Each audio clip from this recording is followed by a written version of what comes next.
우리 옆에 계신 분들과 눈으로 인사합시다. 반갑습니다. 감사합니다.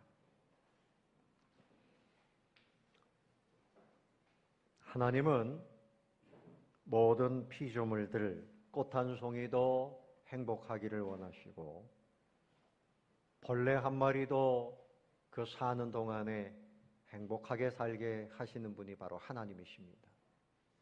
그런데 만물의 영장이요 하나님의 형상을 입은 우리 인생들이 행복하게 사는 것이 하나님의 뜻입니다. 그래서 우리가 예수님을 왜 믿고 이렇게 예배를 드립니까? 하나님의 은혜 가운데서 행복자가 되라는 것입니다. 기도하는 거, 예배 드리는 거, 성경 보는 거, 또 전도하는 거, 이것은 여러분의 삶의 괴로움이 아니라 행복을 만들어가는 과정입니다. 그래서 세상 사람들은 행복을 위한 조건이 지식을 많이 쌓아야 된다, 또 어떤 문명이 발달해야 된다, 법제도가 좋아져야 된다, 뭐 이렇게 말들을 하지만 우리가 행복할 수 있는 유일한 길은, 우리가 행복할 수 있는 진정한 길은 하나님의 사랑을 누리는 데 있습니다. 여러분 마음에 한번 새기면서 고백해 보세요. 하나님의 사랑이, 한번 해봅시다. 하나님의 사랑이 모두를 행복하게 합니다. 그러니까 하나님의 사랑을 받고 있는 저와 여러분은 행복자입니다. 행복자입니다.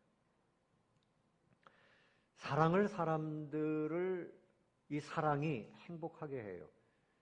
요즘에 그 연예인들뿐만이 아니라 많은 분들이 돈을 벌면 어려운 사람들을 위해서 기부를 해요.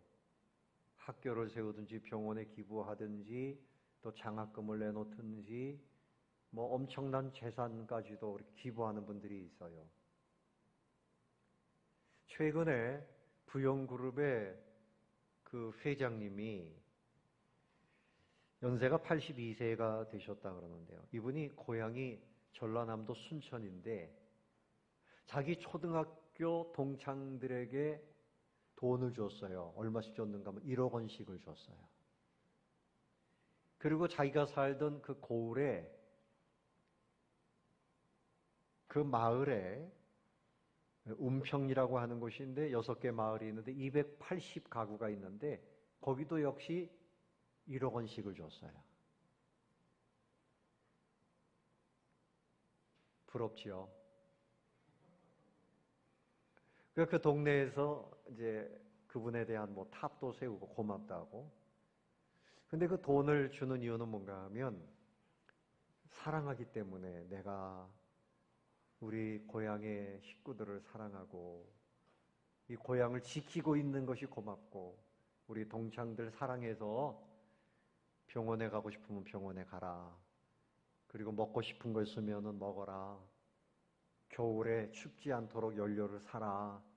그러니까 내가 1억 원씩을 준다. 1억 원씩을 나눠줬어요. 그래서 그분이 몇 년 동안 나누어 준 돈이 2,700억이나 된다 그래요. 사랑입니다.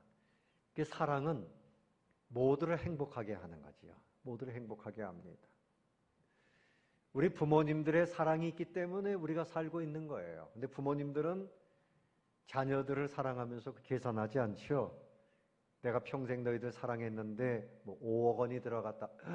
5억 원이나 들어갈 것 같으면 아예 자녀를 낳지 않을래? 요즘에 그런 젊은이들이 있는데, 과거의 부모님들이 우리를 그렇게 키운 것은 그냥 사랑하기 때문에, 또 그 사랑하는 가운데 하나님이 필요한 만큼 또 다 채워주시는 거지요. 그렇게 해서 사는 겁니다. 근데 여러분 돈을 1억 원씩을 나눠줬다 그러니까 야, 참 대단하다. 그런데 성경에 보면 이런 사건이 나옵니다. 사도행전 3장에 보면 베드로가 나면서부터 안진뱅이였던 사람을 고치는데, 이 안진뱅이는 구걸하는 사람이에요. 성전 비문에 앉아가지고 한 푼 주세요 하고 베드로가 지나가는데 역시 구걸을 했어요. 근데 베드로가 나에게는 은과 금은 없습니다. 그러나 내가 내게 있는 것으로 주겠습니다. 곧 나사렛 예수 그리스도의 이름으로 일어나 걸으세요 하고 손목을 끌어서 올릴 때 그의 발목에 힘을 얻고 일어났습니다. 뭐 1억 원 가지고 되겠습니까? 수억 원 가지고도 그 병을 어떻게 고치겠어요? 그 장애를 어떻게 고치겠어요? 하나님께서는 물론 우리에게 필요한 물질도 주십니다. 아멘. 우리에게 빵도 주시고 떡도 주시고 공기도 보내시고 햇볕도 보내시고 다 보내시고, 그리고 이 땅에서뿐만이 아니라 천국에서 영원히 복락을 누리도록 그렇게 해주시는 하나님의 사랑이 도대체 얼마나 큰 사랑일까? 한 번뿐인 사랑이 아니라 영원하고도 끝이 없는 그 사랑. 그러므로 오늘 말씀의 제목은 하나님의 크신 사랑. 하나님의 어떤 사랑? 크신 사랑. 하나님의 사랑은 너무나 큰 사랑이에요. 첫 번째 요지가 그것입니다. 한번 따라해 봅시다. 하나님은 우리를 크게 사랑하십니다. 여러분 자신을 하나님이 너무나 크게 사랑하신다는 사실을 오늘 다시 한번 깨닫게 되시기를 바랍니다. 대표적인 구절은 요한복음 3장 16절 말씀, 하나님이 세상을 이처럼 사랑하사, 이처럼이 어느 정도인가 하면 우주만큼 사랑하시는 거예요. 끝이 없는 사랑이에요. 어떤 것으로도 표현이 어려워서 그냥 이처럼 사랑하사 그랬는데, 표현하신다고 하는 것이 뭔가 하면 독생자를 주셨다 하는 겁니다. 독생자 예수 그리스도를 주셨다는 말씀은 십자가에서 희생제물이 되게 하심으로 예수님을 믿는 사람마다 멸망치 않고 구원받게 하려 하심이라. 이것이 하나님의 크신 사랑입니다. 오늘 본문 말씀에도 보면 8절 보십시오. 우리가 아직 죄인 되었을 때에 그리스도께서 우리를 위하여 어떻게 했습니까? 죽으심으로 하나님께서 우리에 대한 자기의 무엇을? 사랑을 확증하셨느니라. 하나님 사랑의 증거가 뭔가? 우리를 위해서 예수님, 독생자 예수님이 십자가에서 대신 화목제물로 죽으셨어요. 그러므로 여러분 분명히 믿으셔야 됩니다. 하나님은 여러분을 사랑하고 계심을 믿으시기 바랍니다. 우리가 무슨 자격이 있어서 사랑하시는 거 아닙니다. 6절 말씀 보시면 우리가 아직 연약할 때에 그랬어요. 그리스도께서 경건하지 않은 자를 위하여 죽으셨도다. 그러니까 우리가 하나님 보실 때 경건하고 의롭고 똑똑하고 예쁘고 바르게 살아서 사랑하신 것이 아니에요. 세상 사람들은 사랑의 조건이 있지요. 예쁘기 때문에 사랑해요. 남자들이 여자들을 선택하는 조건이 첫 번째가 예뻐야 된답니다. 두 번째 조건도 예뻐야 된답니다. 세상 사람들은 그렇게 본다는 말이죠. 그런데 그 사람이 착하기 때문에 사랑하고, 그 사람이 내 마음에 기쁨을 주기 때문에 사랑하고 조건이 있어요. 그러나 그 사람이 내 말을 거역하고 나를 배신하고 나쁜 짓을 하면 사랑하던 마음도 사라집니다. 물론 부모님들은 그래도 내 자녀들을 마지막까지 사랑합니다. 부모님의 사랑은 하나님의 사랑을 가장 많이 닮았어요. 우리가 경건하지 아니하고 우리가 하나님 보실 때 원수예요. 오히려 죄인인데 예수님이 저쪽에서 그냥 일방적으로 십자가에서 돌아가셨습니다. 우리를 구원하시기 위해서. 하나님의 사랑은 선제적 사랑이에요. 하나님이 먼저 사랑하신 거예요. 하나님의 사랑은 희생적 사랑입니다. 하나님의 사랑은 일방적 사랑입니다. 하나님의 사랑은 영원한 사랑입니다. 아멘. 내가 오늘 뭐 좀 잘못하면 금방 비난하는 사람이 있죠. 왜 그렇게 했습니까? 우리 사람들은 그래요. 왜 그렇게 했냐고 비난하고 야단치고 막 이래요. 인정 안 하려고 그럽니다. 그러니까 항상 불안한 거예요. 내가 좀 잘해야지 사람들에게 인정받고 사랑받는데. 근데 하나님께서는 우리가 부족할 때, 연약할 때부터 그 모습 그대로 그냥 사랑하셨고, 지금도 하나님께서 그 사랑 가운데서 우리를 바라보고 계시는 겁니다. 아멘. 안심하시기 바랍니다. 세상 사람들은 나를 사랑하지 않는다 할지라도 심지어는 부부간에도 사랑이 변할 수 있어요. 또 여러분 연세 많으신 분들 자녀들이 여러분 지극하게 사랑하던가요? 옛날에는 자녀들이 부모님 모시고 살았지만 지금은 무서워한대요, 부모님들이. 아이고 자녀들 잔소리가 무서워가지고 나는 아이고 혼자 살아야지. 자녀들 무서워서 못 살겠다.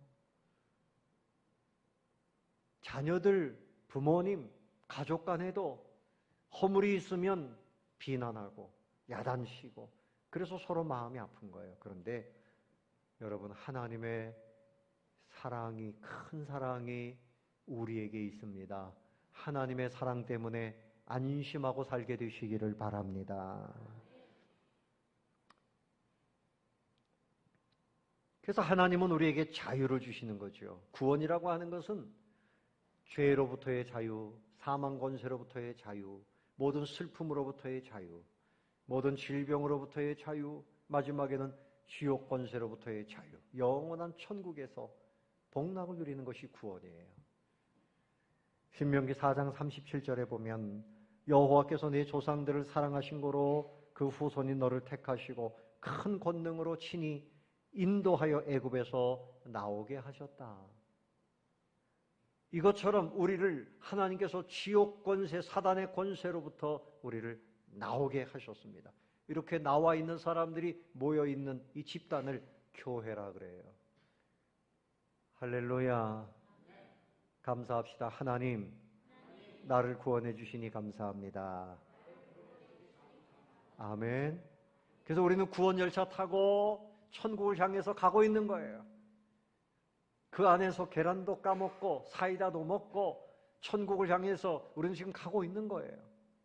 이 땅에서 살고 있지만 우리는 천국 열차를 탄 겁니다. 그래서 사도 바울이 오늘 이 로마서를 기록했고 하나님의 사랑에 대해서 8장 32절 말씀에서 아끼지 않고 사랑하시는 하나님, 아낌이 없는 하나님, 자기 아들을 아끼지 아니하시고 우리 모든 사람을 위하여 내어주신 이가 어찌 그 아들과 함께 모든 것을 우리에게 은사로 주시지 아니하겠느냐. 아들을 아끼지 않고 주신 하나님이 아유 내가 이제 줄 만큼 줬다, 더 이상 너에게 주고 싶지 않아, 이럴 하나님이신가? 1번 대답해 보세요. 2번은 아끼지 않고 아들을 주신 하나님이 언제든지 우리에게 원하는 대로 필요한 거 아끼지 않고 주시는 하나님이시다. 2번. 정답이 1번입니까? 2번입니까? 2번이죠. 100점입니다. 아끼지 않고 주시는 하나님. 그 믿음을 가지고 살라는 거예요. 그러니까 기도할 때도 하나님은 나에게 오늘 또 무엇을 주시려고 준비하셨나? 그것을 바라보면서 기도하는 거죠. 하나님은 독생자도 아끼지 않고 여러분을 사랑하셔서 구원해 주셨어요. 스위스에서 이런 일이 있었어요. 관광버스가 손님을 태우고 이제 목적지를 향해서 가는데 산길을 내려갑니다. 그런데 앞으로 내려갈 이 비탈길이 5번 있어요. 1번, 2번, 3번 굽이굽이 내려가야 되는데 이게 웬일입니까? 버스가 브레이크가 고장이 나가지고 계속 가속도가 붙는 거예요. 큰일 났습니다. 관광객들은 피곤해가지고 잠을 자고 있다가 이게 아무래도 이상한 거죠. 깨보니까 차가 막 난리가 났어요. 막 소리를 지르고 막 정신이 나가는 겁니다. 다행히 그 고갯길을 굽이굽이 잘 이제 가서 마을이 보입니다. 그 마을에 가서 탁 서야 되는데 그 앞에 아이들이 놀고 있는 거예요. 그래서 클락션을 빵빵 누르고 아이들아 빨리 도망가라, 피하라 막 그렇게 하는데 한 아이가 그냥 거기 주저주저 하고 있어요. 이 아이는 몸이 불편한 아이였어요. 그래서 이쪽에 언덕길인데 그 언덕길을 향해서 가야만 차가 쏘는데 그 앞에 이 아이가 있는 거예요. 그러니까 이 기사가 아이를 살릴 것인가 아니면 이 관광객들을 살릴 것인가 생각하다가 아무래도 관광객들을 살려야지요. 그래서 그 언덕길 앞에 있는 아이를 그만 치고 말았어요. 그리고 버스는 가까스로 정찰을 했습니다. 그리고 이 기사가 뛰어내려가서 그 아이를 붙들고 막 통곡을 하고 웁니다. 모르는 사람들은 막 비난을 해요. 아이를 죽였다고 막 비난을 합니다. 그런데 어떤 사람이 말하기를, 여보세요, 여러분, 기사님한테 그렇게 비난하면 안 됩니다. 저 죽은 아기는요, 이 동네에 살고 있는 바로 저 기사님의 아들입니다. 아들인 줄 알면서도 관광객들을 살리기 위해서 그렇게 희생적으로 그렇게 했던 것입니다. 그렇습니다. 하나님께서 독생자 예수님을 버리실 때의 그 아픔이라고 하는 것은 이루 말할 수가 없는 것이었습니다. 하나님의 여러분을 향하신 그 사랑이 대단한 것입니다. 믿으시기 바랍니다. 아들을 아끼지 아니하신 하나님, 무엇을 아끼시겠어요? 그러니까 우리가 기도하면 응답해 주시고, 필요한 거 있으면 미리 하셔서 공급해 주시고, 도와주시고 이끌어 주시는 그 사랑 가운데서 여러분, 하나님의 그 사랑을 늘 믿고 안심하면서 평안하게 그렇게 살아야 되는 것입니다. 근데 사랑 가운데 있는 사람이 있고요, 교회를 다녀도 그냥 습관적으로 종교적으로 다니는 사람들이 있어요. 하나님의 사랑을 깨닫고 누려야 되는데 그냥 오늘 교회 가야지 습관 따라, 교회 안 가면 안 돼, 그냥 이 정도 가지고는 안 된단 말이죠. 예수님 당시의 종교주의자들, 율법주의자들, 그 사람들은 나는 율법대로 살아, 내가 얼마나 열심히 사는 사람이야, 자기 교만을 자랑하고 오히려 예수님까지도 십자가로 몰아간 사람들이에요. 대제사장이나 서기관이나 바리새인들, 이 사람들이 거룩한 척했지만 예수님을 그렇게 못마땅하게 생각하고 예수님 결국 십자가에 못 박았습니다. 하나님을 믿는다 하면서 교회 다니면서도요, 마음에 감사도 없고 기쁨도 없고 항상 쫓기듯이 살고 분노가 많고 증오심이 많고, 이것은 하나님을 사랑하는 믿음이 없기 때문에 그런 것입니다. 오늘 말씀을 기록한 이 사도 바울이 그런 사람이었어요. 디모데전서 1장 13절에 보면 내가 전에는 회방자요 핍박자요 포행자였다 그랬어요. 전에는 언젠가 하면 바울도 유대 나라에서 자라가지고 유대교의 아주 신봉자예요. 율법의 학자입니다. 열심히 대단합니다. 그런데 이 사람이 예수 믿는 사람들을 마땅치 않게 생각하고 예수 믿는 사람들을 잡아다가 가두고 이런 일을 했던 사람이에요. 디모데전서 1장 15절에서는 내가 죄인 중에 괴수라 그랬어요. 죄인 중에 괴수라. 또 사도행전 9장 1절에 보면 바울이 주의 제자들에 대하여 여전히 위협과 살기가 등등했다. 참 그런 일을 하던 사람이에요. 그는 예수님의 사랑, 하나님의 사랑을 제대로 만나기 이전에 그랬단 말이죠.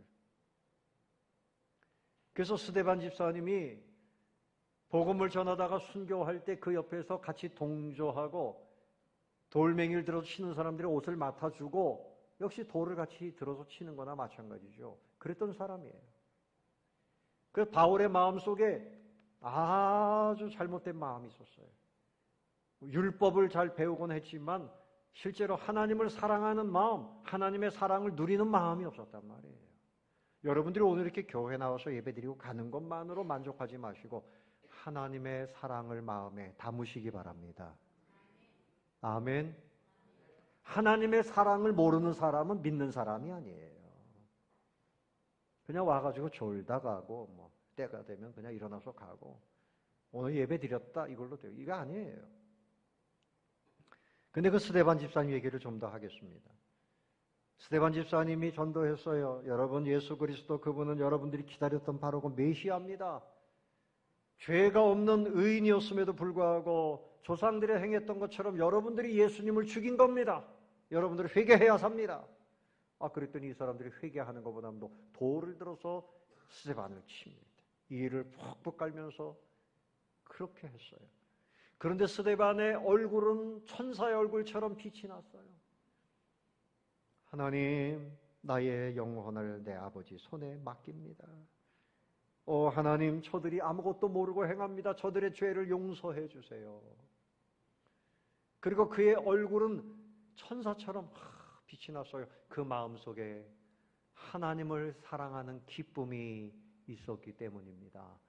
그가 눈을 들어보니까 예수님께서 하나님 보좌 우편에 서셔서 스데반을 내려다보는 그 모습을 보았어요. 바울이 그때 이 장면을 다 보았을 겁니다. 훗날 예수님을 만나고 예수님께서 그의 눈을 멀게 하고 할 때 누구십니까? 네가 나를 핍박한다. 네가 핍박하는 예수다. 그러면서 그 바울을 변화시키셨어요. 바울이 깨달았어요. 내가 돌을 들어 치려고 했던 예수쟁이들, 내가 핍박했던 예수님, 그분이 나를 사랑하시는구나. 그 사랑을 깨닫고 즉시로 그는 복음을 전하기를 기뻐했습니다. 여러분, 우리가 참 믿음의 삶을 살려고 하면 하나님의 사랑을 믿어야 됩니다. 하나님의 사랑을 여러분 가슴에 받아들이시기를 바랍니다. 그래서 진정한 신앙생활, 교만과 분노와 이것은 가짜입니다. 진정한 신앙생활은 하나님의 사랑에 감격하는 겁니다. 그래서 왜 우리가 예배합니까? 하나님을 사랑한다는 표현이에요. 왜 기도합니까? 사랑하는 주님과 대화하는 거예요. 전도는 뭡니까? 사랑하는 주님을 자랑하는 거예요. 그래서 신앙생활은 사랑입니다. 하나님 사랑하고 내가 그 사랑 가운데 사는 것이 신앙생활이에요. 하나님은 여러분을 사랑하심을 믿으시기 바랍니다. 그래서 그 사랑을 아는 사람이 행복자예요. 신명기 7장 13절에 하나님께서 우리에게 복을 주세요.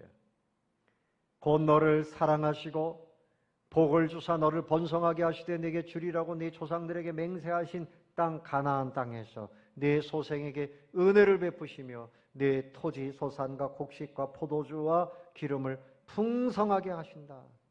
하나님은 우리를 사랑하시기 때문에 사랑하는 자에게 뭘 주십니까? 복을 주신다. 아멘. 어떤 사람들은 그래요.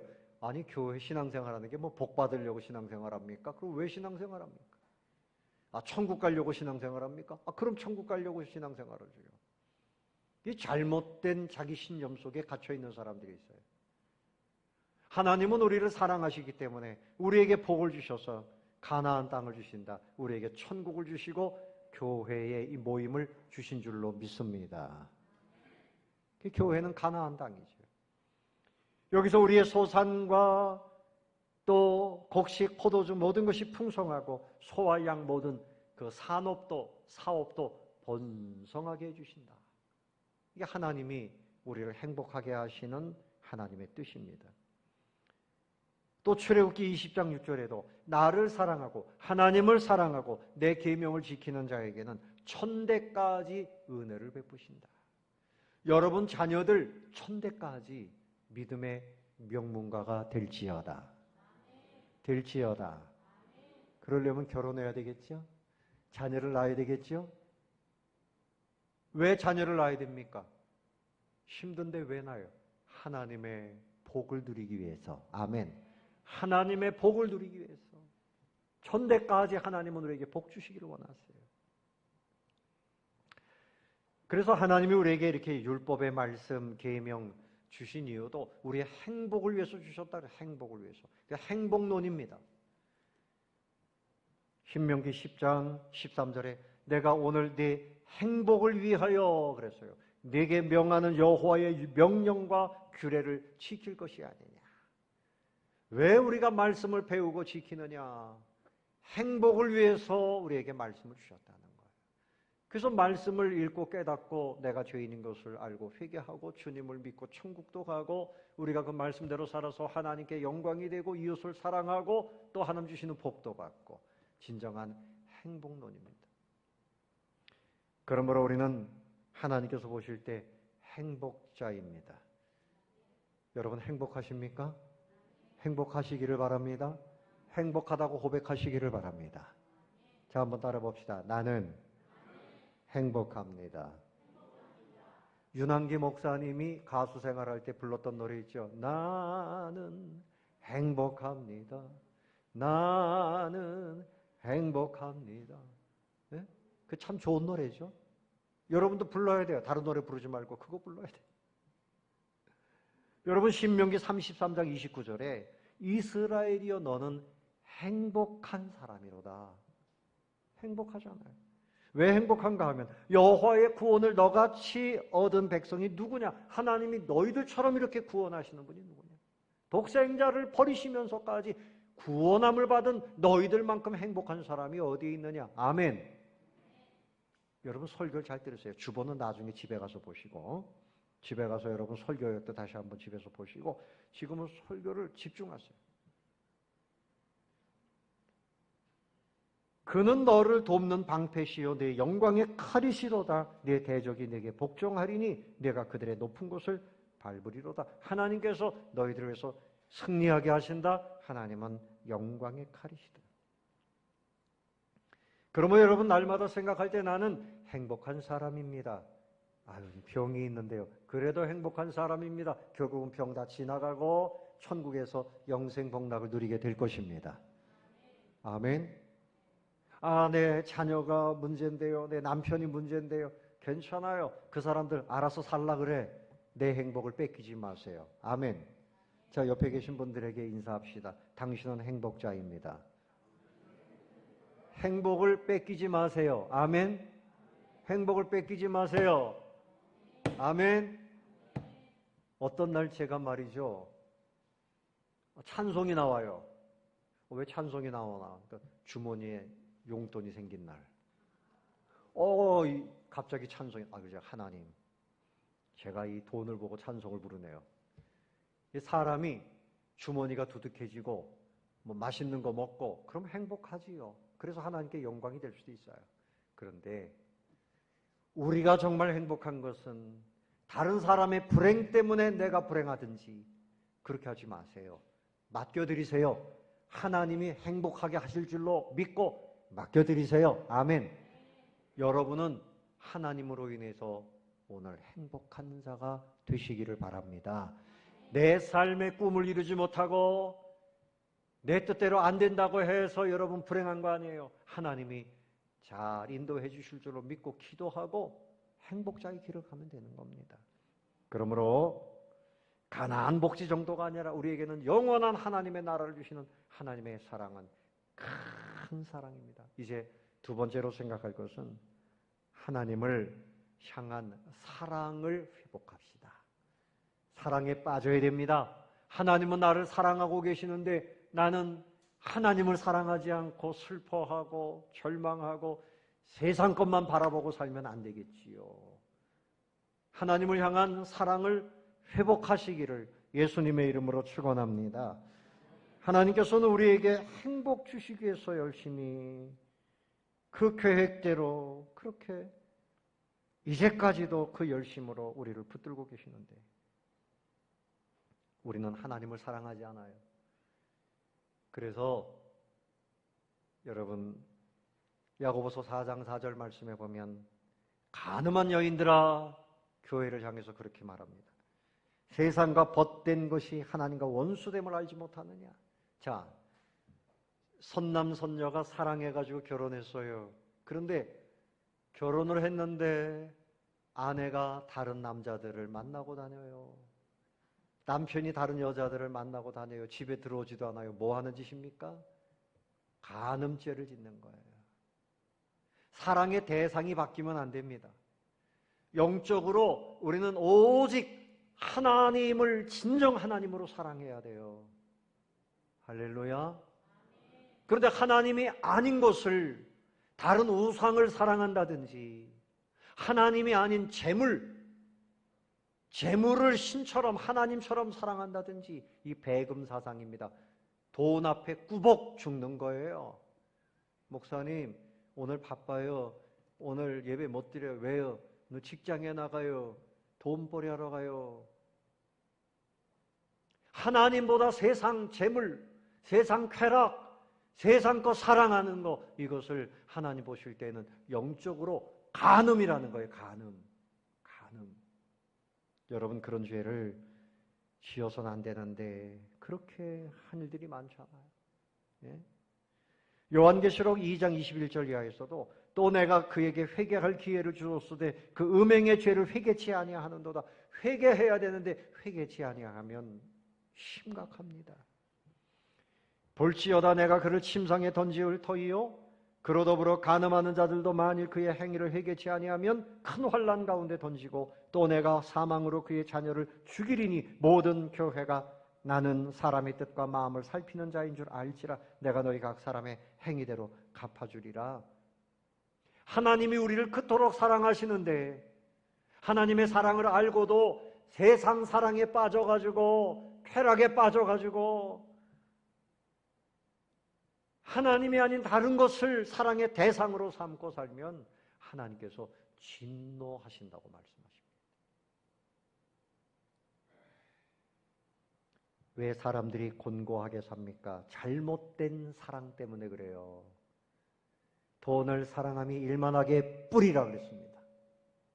쾌락을 사랑하는 것이 하나님보다 더 앞서가면 안 됩니다. 주님을 향한 사랑을 회복해야 돼요. 말씀을 사랑하며 여기서 하나님을 만나시기를 바랍니다. 기도하며 기도를 통해서 하나님과 대화하며 사랑하는 사람이 되어야 됩니다.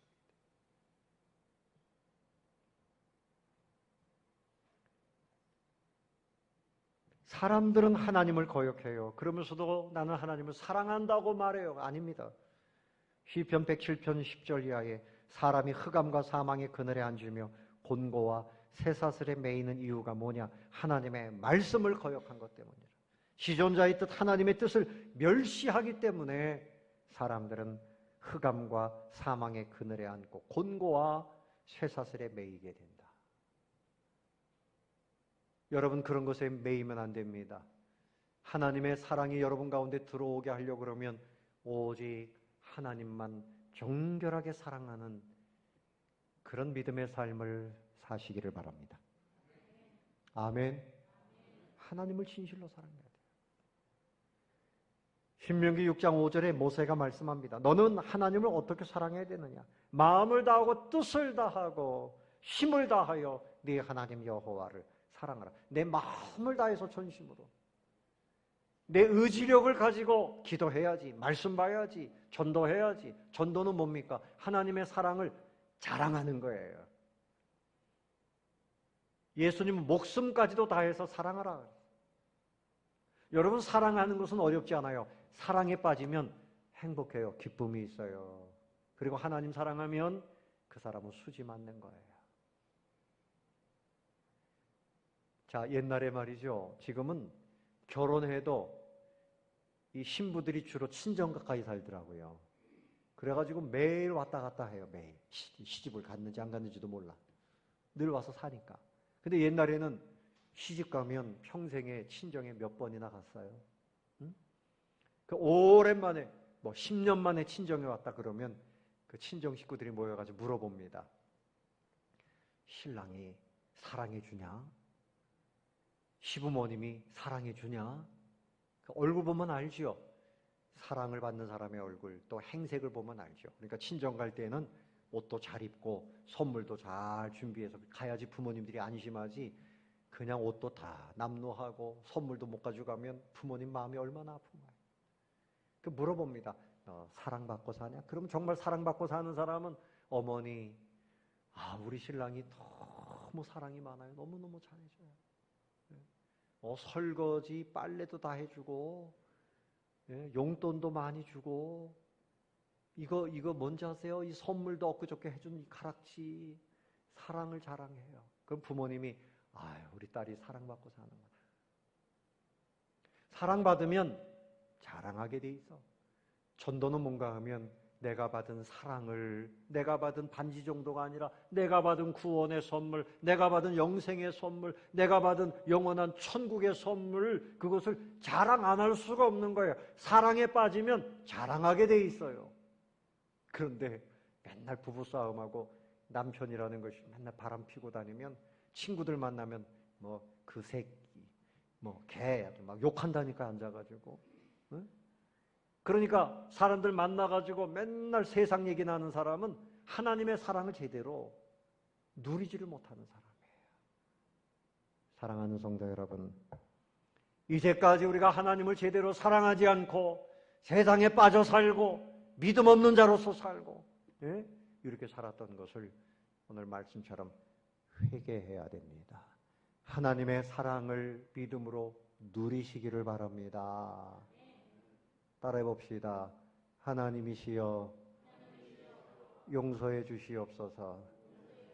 하나님 나를 독생자를 주시면서 사랑해 주시는데 우리 관심은 여전히 세상에 있고 자기가 주인 노릇하고 교회 생활도 제대로 못하고 봉사 생활도 제대로 못하고 평생 교회를 다녀도 빵점에 빵점. 하나님 보실 때 그렇단 말입니다. 예배 끝나면 또 어디를 갈까? 예배 끝나면 또 어디 가서 좀 뭘 먹을까? 끝나자마자 그냥 뒷골목에 가서 담배나 하나 피울까? 이래가지고는 안 된단 말이에요. 정말 주님을 믿는 사람이 되어야 된단 말이에요. 믿는 사람. 하나님의 그 사랑을, 그 위대한 사랑을 왜 우리가 멸시합니까? 왜 하나님의 사랑을 관심도 두지 않고 여전히 세상에만 관심을 두고 삽니까? 하나님께서 진노하신다는 말이에요. 하나님의 사랑을 누리시는 성도님들이 되셔야 됩니다. 이제부터가 중요해요. 호세아 6장 1절 이하에 보면 오라 우리가 여호와께로 돌아가자.